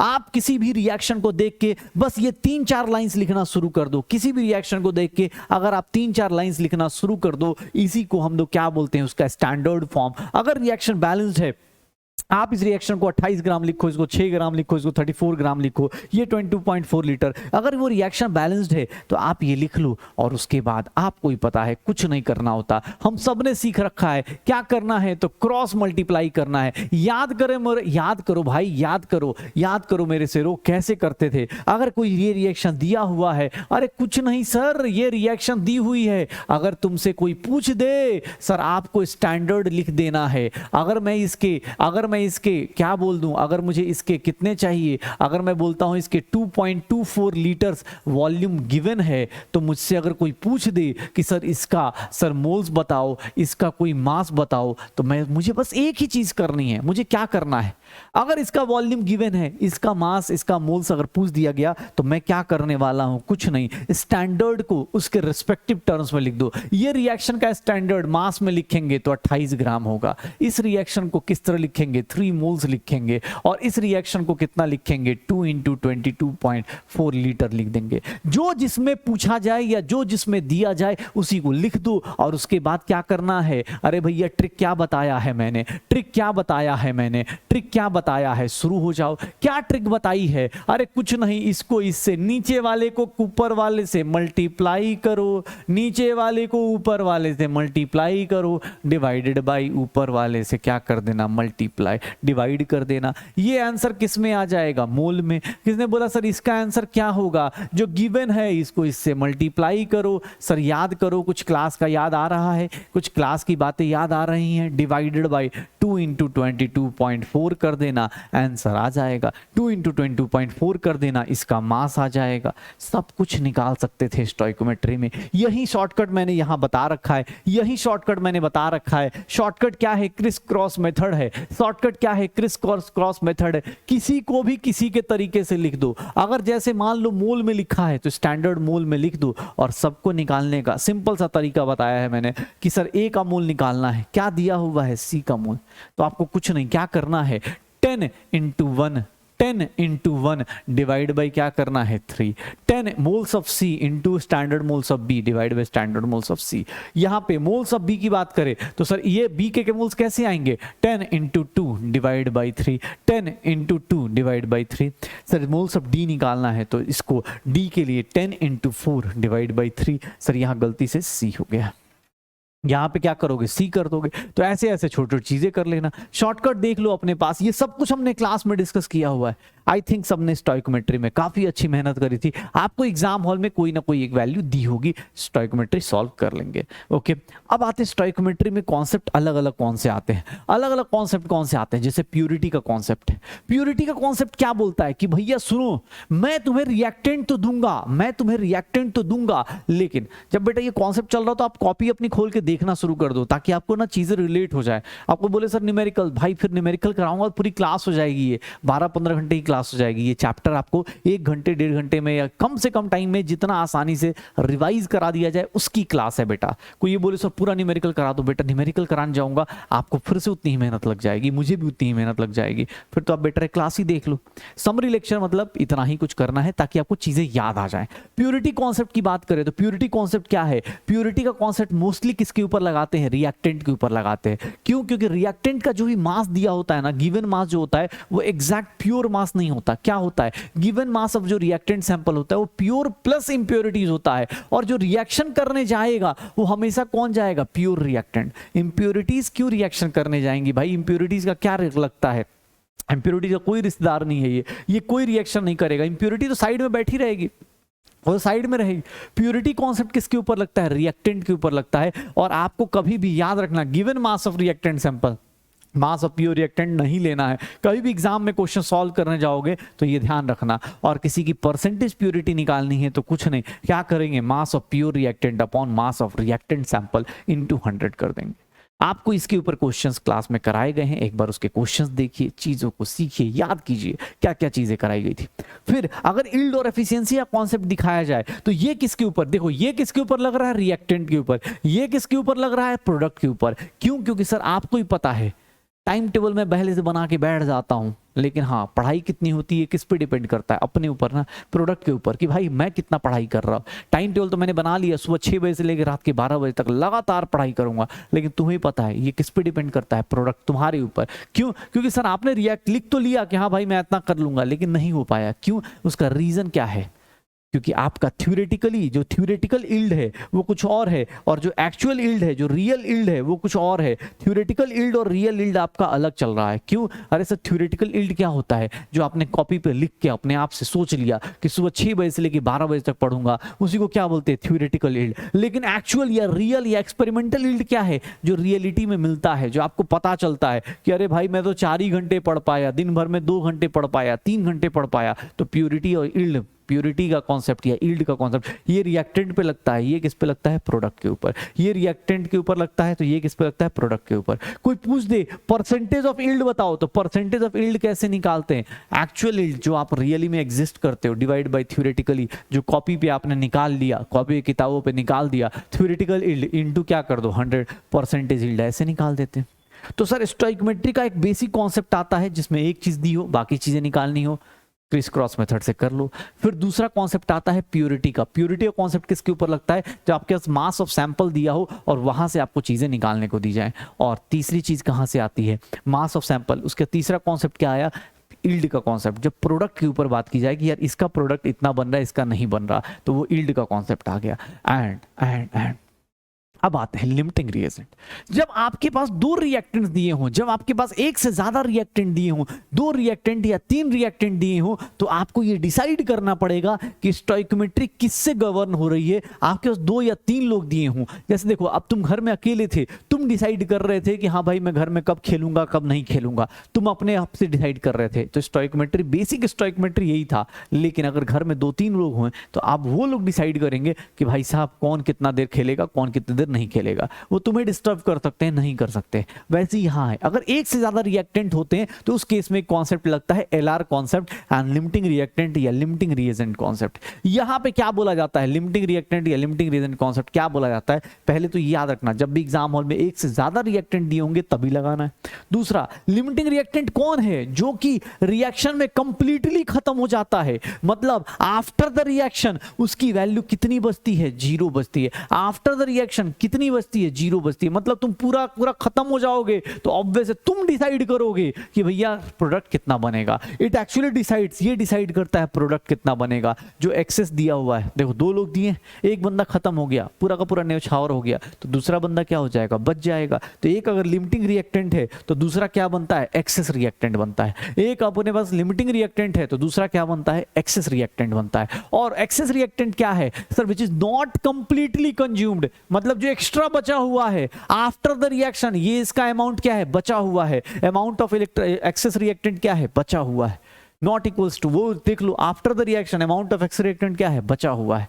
Sir access reactant किसको बोलते हैं? During the reaction amount of excess reactant किसी के ऊपर, ये किससे डिसाइड हो रहा है? Limiting reactant. वो बताता है कि भाई साहब देखो 2 लोग हैं, एक बंदा लिमिट कर दे रहा है, एक बंदा रोक रहा है, रुको रुको रुको रुको रुको भाई, इससे ज्यादा नहीं।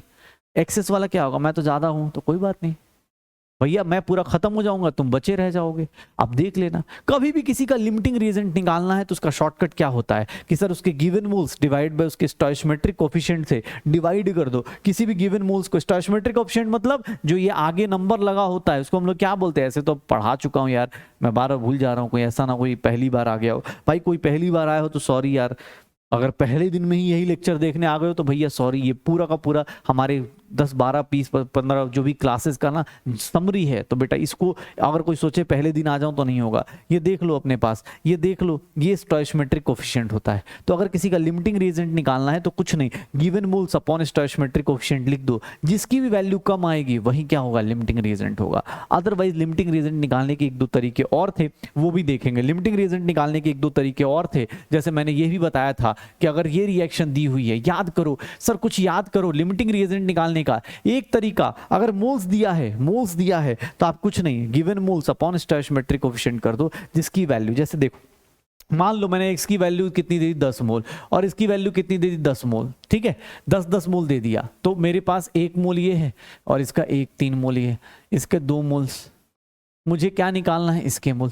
पहले मैं डिसाइड करूंगा लिमिटिंग रिएजेंट, तो लिमिटिंग रिएजेंट यहाँ पे जब मोल गिवन है ना, तो आप कुछ नहीं, इसका देख लो 10/1 कितनी आ जाएगी 10, इसकी वैल्यू कितनी आ गई 10/3, तो ये कितना हो गया 3.33। इन दोनों में से किसकी वैल्यू छोटी है, ये छोटा है, मतलब यही क्या हो जाएगा, लिमिटिंग रिएजेंट। एक तो अगर मोल्स दिया है तो ये हमेशा वैलिड होगा, मोल्स के केस में हमेशा वैलिड होगा। लेकिन मैंने क्लास में भी एक क्वेश्चन बताया था कि भैया अगर मास दिया है, मान लो अगर यहाँ पे मास दे दिया गया तो उस केस में क्या करना है, अगर मास दे दिया गया, मोल्स ना देके मास दिया है, तो आपको कुछ नहीं, यहाँ पे मान लो इसका कितना दे दिया जाए, इसका 56 ग्राम दे दिया जाए और इसका कितना दे दिया जाए, 10 ग्राम दे दिया जाए। ध्यान से देख लो सर, ये 28 ग्राम है, ये कितना है 6 ग्राम, इसका कितना बनेगा 34 ग्राम। सर आपसे ये क्वेश्चन पूछ दिया जाए तो आप लिमिटिंग रिएजेंट कैसे निकालते थे, मैंने आपको एक सिंपल सा तरीका बताया था कि आपको कुछ नहीं बेटा, सीधा सीधा एक बार इमेजिन कर लेना है कि सर अगर कंप्लीट रिएक्शन किसी एक का हो जाए,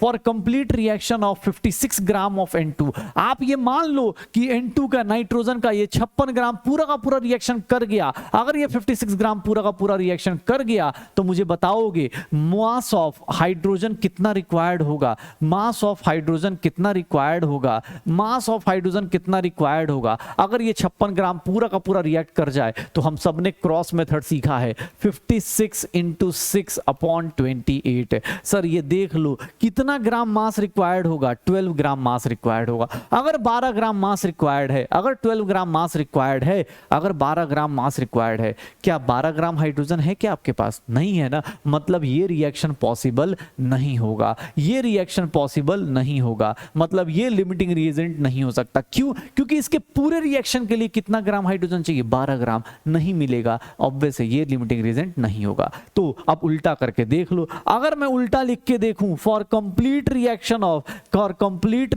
ऑफ, अगर ये नहीं है तो यही है, एग्जाम हॉल में ये नहीं है तो यही है, लेकिन फिर भी मैं चेक कर लेता हूं, अगर 10 ग्राम हाइड्रोजन का कंप्लीट रिएक्शन कराया जाए तो वहां पे मास ऑफ N2 कितना आ जाएगा, मास ऑफ N2 रिक्वायर्ड कितना आ जाएगा, ये देख लो सर। 10 ग्राम के लिए कितना हो जाएगा, 28 × 10 डिवाइड बाई 6, 280/6। अगर मैं इसको सॉल्व करूं ये 40 हो जाएगा, 24 और ये 46.66 ग्राम, ये पॉसिबल है। अगर ये रिएक्शन पॉसिबल है, मतलब 10 ग्राम हाइड्रोजन पूरा रिएक्ट कर सकता है, तो यहाँ पे लिमिटिंग रिएजेंट कौन आ गया, हाइड्रोजन आ गया। एक्सेस रिएक्टेंट कौन सा आ गया, एक्सेस रिएक्टेंट कौन सा आ गया, नाइट्रोजन आ गया। बाकी आप उसके हिसाब से उसके बाद स्टोइचियोमेट्री लगा देना, तो चीज़ें को रिलेट करो, लिमिटिंग रिएजेंट फाइंड आउट कर लो, तो ये स्टोइचियोमेट्री। इसके बाद इस चैप्टर में अब छोटी छोटी चीज़ें हैं, जैसे राउंडिंग ऑफ आती है एनसीईआरटी में, तो इसको मैंने बाद में लिखा है, रीजन इसका, राउंडिंग ऑफ में कुछ नहीं, जिस डिजिट को आप रिमूव करने जा रहे हो उसको देख लो। अगर वो ग्रेटर देन 5 है तो बगल वाले प्रीसीडिंग, मतलब उससे पहले वाले नंबर में क्या ऐड कर देना, 1 ऐड कर देना। उससे पहले वाले नंबर में क्या ऐड कर देना, 1 ऐड कर देना। अगर उससे लेस देन है, अगर लेस देन 5 है तो कोई चेंज मत करना। अगर इक्वल टू 5 हो गया तो आपको ये देखना है कि पहले वाले डिजिट कौन सा है, ऑड है या इवन है। अगर ऑड हुआ तो +1 ऐड करो, इवन है तो कोई चेंज मत कर देना। Rounding off is nothing. आपको बार बार कैलकुलेशन करने के लिए अप्रोक्सीमेट्स, इसको बार बार ये ना लिख के कितना कर दो, ये 700 कर दो, 699 को आप कितना लिख दो, 700 कर दो, आंसर आना शुरू हो जाएगा। 699 को क्या कर दो, 700 कर दो, आंसर आना शुरू हो जाएगा पक्का। तो ये राउंडिंग ऑफ है। सर सिग्निफिकेंट डिजिट्स क्या है, मीनिंगफुल डिजिट्स, इनके कुछ रूल्स होते हैं। इनके रूल्स क्या बोलते हैं, इनके रूल्स क्या बोल रहे हैं कि all non zero digits, zero से लेकर मतलब 1 2 3 4 5 6 7 8 9, ये सारे के सारे क्या होते हैं, सिग्निफिकेंट होते हैं। इनको नेग्लेक्ट नहीं कर सकते। किसको नेग्लेक्ट कर सकते हो, तो सर जो जीरो बीच में है उसको भी नेग्लेक्ट नहीं कर सकते, जो जीरो बीच में है उसको भी नेग्लेक्ट नहीं कर सकते। फिर अगला क्या रूल आता है कि सर जो जीरो लेफ्ट लेफ्ट से पहले मतलब पहला नॉन जीरो डिजिट से पहले जितने भी जीरोज हैं वो सारे के सारे क्या है, नॉन सिग्निफिकेंट। सर लेफ्ट से पहले जितने भी पहला, जैसे यहाँ पे ऐसा दिया है 0.00123, तो सर ये वाले सारे के सारे क्या है, नॉन सिग्निफिकेंट। किसने बोला सर राइट के बाद वाले सारे के सारे सिग्निफिकेंट हैं। और अगर आप काउंटिंग कहीं कर रहे हो तो उसके अंदर infinite number of significant figure आते हैं। कहीं भी counting of number of objects कर रहे हो तो उसके अंदर infinite number of significant figure आते हैं। पक्का। सिग्निफिकेंट फिगर्स का एडिशन और सब्ट्रैक्शन में एक ही चीज का ध्यान रखा जाता है कि जब भी आप एडिशन या सब्ट्रैक्शन करते हैं तो आंसर क्या रखना है आपको, लीस्ट डेसिमल प्लेस में। आंसर किस में रखना है, लीस्ट डेसिमल प्लेस में। लीस्ट डेसिमल प्लेस में आंसर कन्वर्ट कीजिएगा कि answer should be in least decimal place of the given number. अगर 2-3 लोग दिए गए तो आंसर हमेशा लीस्ट डेसिमल प्लेस का ध्यान रखना है एडिशन और सब्ट्रैक्शन में। लेकिन अगर मल्टीप्लीकेशन और डिवीजन करना है तो यहाँ पे लीस्ट सिग्निफिकेंट फिगर्स का ध्यान रखना होता है, यहाँ पे लीस्ट सिग्निफिकेंट फिगर्स का ध्यान रखना होता है। तो ये सिग्निफिकेंट फिगर्स की कहानी है, मीनिंगफुल डिजिट्स की कहानी है। फिर अगर बात करते हैं साइंटिफिक नोटेशन की, तो साइंटिफिक नोटेशन मतलब किसी भी नंबर को इस तरह से लिख देना, इस तरह से लिख देना। और ये ध्यान रखिएगा कभी भी ऐसा दिया हुआ है अगर 10 की पावर -4, अगर मैंने इसको 10 की पावर -5 किया, पावर डिक्रीज करूंगा, ये डेसिमल कहाँ चला जाएगा, यहाँ चला जाएगा। अगर मैं इसी की वैल्यू यहाँ देख लो, अगर मैं इसी को ऐसे लिख देता सर 10 की पावर -3 में लिख देता, पावर इंक्रीज करता तो इसकी वैल्यू क्या कर देता, डिक्रीज कर देता। यही चीजें यहाँ पे लिखी हुई हैं। आपको जब भी आपको साइंटिफिक नोटेशन में बोला जाएगा पावर अगर डिक्रीज होगा तो सामने वाला वैल्यू क्या हो जाएगा, इंक्रीज होगा। तो ये छोटी छोटी कहानी देख लेना। एसआई यूनिट्स में बात करें तो एसआई यूनिट्स में क्या है सर, मास का क्या होगा, केजी होगा, लेंथ का क्या होता है, मीटर, करंट का क्या होता है, एम्पीयर, टाइम का क्या होता है, सेकंड, अमाउंट ऑफ सब्सटेंस का मोल, यूनिट ल्यूमिनस इंटेंसिटी का क्या होगा, कैंडेला, टेम्परेचर का क्या होता है, केल्विन, टेम्परेचर का क्या होता है, केल्विन। कुछ छोटी छोटी चीजें हैं, degree Celsius, degree Fahrenheit, degree kelvin, इनके बीच का आपस का रिलेशन देख लो कि हाँ भाई ये आपस में क्या रिलेट कर रहे हैं। वॉल्यूम मीटर क्यूब में, एसआई यूनिट क्या है, मीटर क्यूब है। 1 लीटर को क्या लिखेंगे, 1000 सेंटीमीटर क्यूब, 1 डेसीमीटर क्यूब। ये छोटे छोटे कन्वर्जन्स है जिनका आपको ध्यान रखना है। डेंसिटी क्या होती है, मास अपॉन वॉल्यूम। एसआई यूनिट क्या होता है, केजी पर मीटर क्यूब। इसको आपस में कैसे कन्वर्ट करते हैं ये ध्यान रखिएगा। ये सब चीजें फिर से आपको स्टेट्स ऑफ मैटर में मिलती हैं, फिर से आपको स्टेट्स ऑफ मैटर में मिलती हैं, ये ध्यान रखना, क्योंकि यही सब चीजें फिर से एक बार बेटा दुनिया गोल है इस बात का प्रूफ दिखा रही होती है। ये सब दुनिया गोल है ना, इस बात का प्रूफ होता है कि भाई जो चीजें आपने पढ़ी हैं वो फिर से घूम के आपके पास आती हैं, वो फिर से घूम के आपके पास आती हैं। देख लो अब प्रीफिक्सेस है, कहीं भी कोई वर्ड यूज कर रहा है, deca, hecto, kilo, mega, giga, tera, peta, इन सब की वैल्यूज पता होनी चाहिए। Deci, centi, milli, micro, nano, pico, femto, fermi, जो भी अपने पास, तो ये ध्यान रखना अपने पास फेम्टो क्या होता है। तो ये प्रीफिक्सेस हैं जिनको आपको कहीं भी लगाया जाए। ऐसा ही एक प्रीफिक्स कौन सा था, मोल्स का था। मोल भी एक क्या है, 1 mole is nothing, a prefix है जो वैल्यूज क्या करता है, फ्लक्चुएट कराता है। ओके, ये वैल्यूज क्या करता है, फ्लक्चुएट करा देता है। अब मुझसे कोई पूछे तो मैं आता हूं कॉन्सेंट्रेशन टर्म्स पे।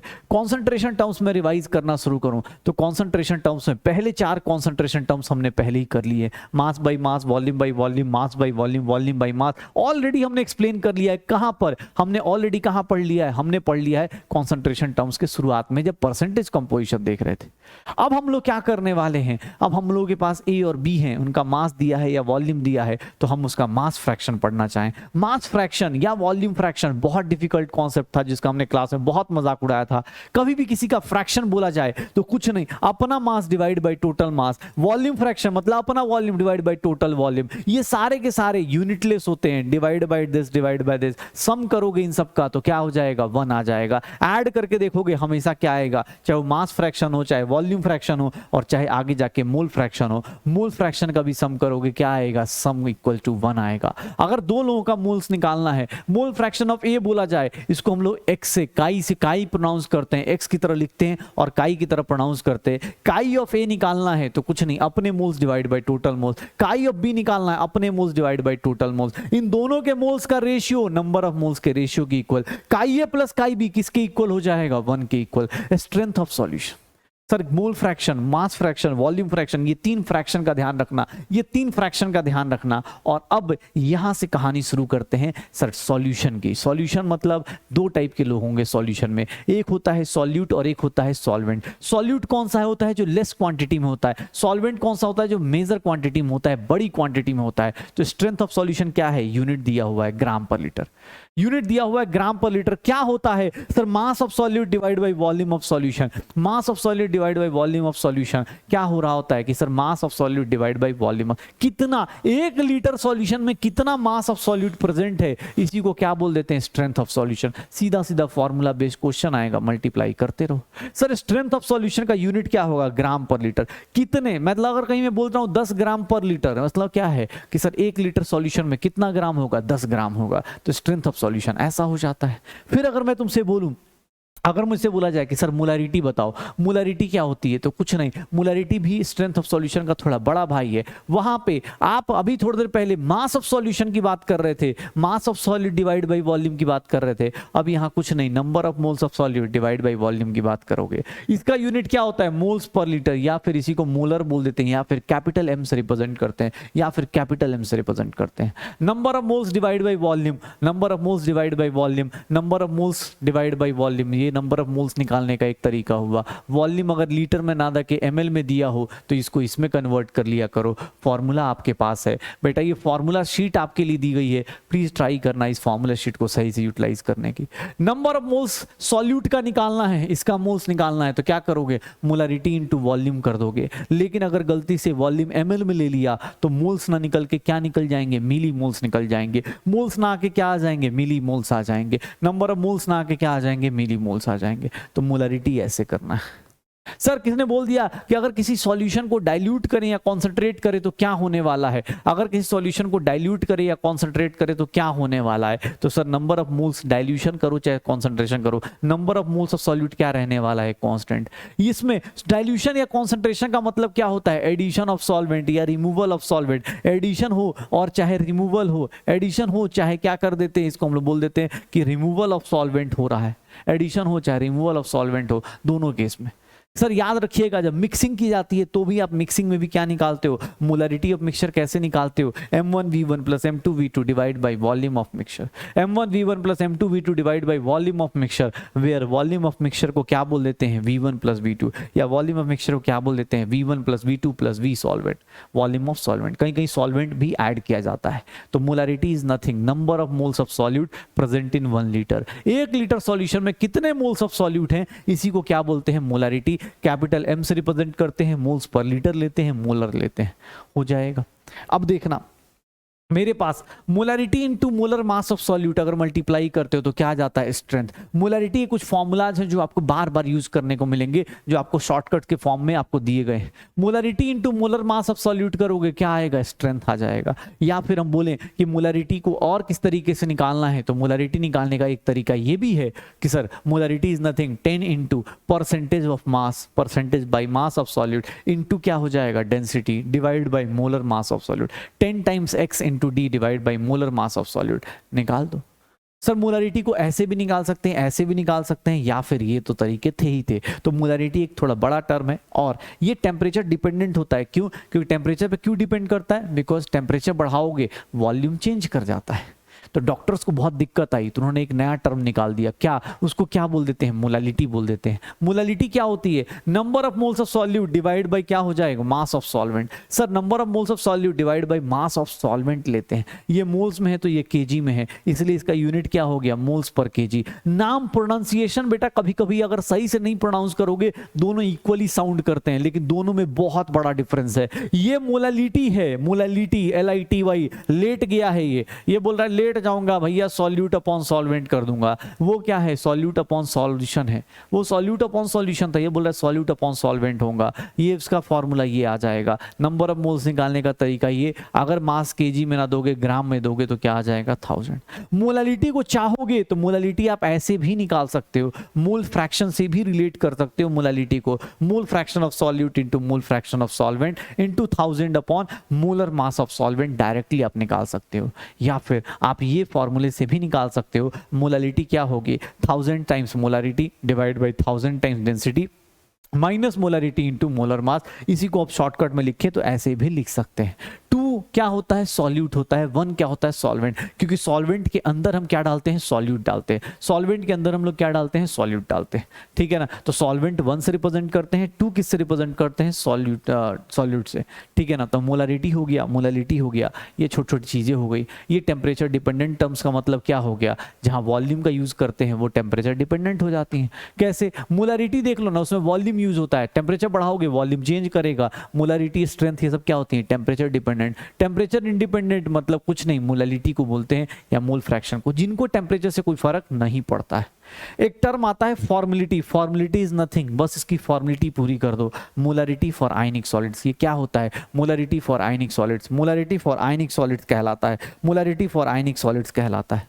आयनिक सॉलिड्स के केस में जो मोलारिटी होती है उसी को क्या बोल देते हैं, फॉर्मेलिटी बोल देते हैं, ठीक है ना बेटा। तो ये मेरी तरफ से एक साथ 10 घंटे में या 1 घंटा, आई थिंक 3-4 मिनट 5 मिनट में हम लोग 65 मिनट्स या 60 मिनट्स में रिवाइज करके बैठे, सारे के सारे मेनली अपने पास। बेटा मोल कॉन्सेप्ट का रिवीजन आप ये मेरे साथ साथ, मोल कॉन्सेप्ट का रिवीजन आप साथ साथ करते जाओ, ट्राई करो। अब आपको कुछ नहीं करना, इस रिवीजन के बाद अगर आपको याद आ गया, आप नोट्स से देख लो एक बार, आप नोट्स को मैच करो, एक बार फिर से रिवाइज करो, 1 घंटे में एक पॉडकास्ट की तरह इसको सुन लो, रिवाइज करो, थोड़ा ध्यान से फिर से एक बार मेहनत करो और ट्राई करो बेटा ये मोल कॉन्सेप्ट चैप्टर आप अपना जल्दी से जल्दी फिनिश कर लो, ठीक है। अगर ये चैप्टर, प्लीज किसी को भी बोल रहा हूँ, जितना बार हो सकता है आपको ये साल में 2 साल में जब भी आपको लगे कि यार मुझे रिवाइज करना है, तो आप कुछ नहीं, इस वीडियो को खोलिए एक बार, फटाफट नोट्स खोलिए और फटाफट पलटते चले जाइए, पलटते चले जाइए, जो जो टर्म्स जहां बताए जा रहे हैं वो सीखते चले जाइए। ओके, तो आई होप सबको समझ में आया होगा, सबको याद आ गया होगा। तो कम टाइम में जितना अच्छे से रिवीजन हो सकता है मैंने कराने की कोशिश करी,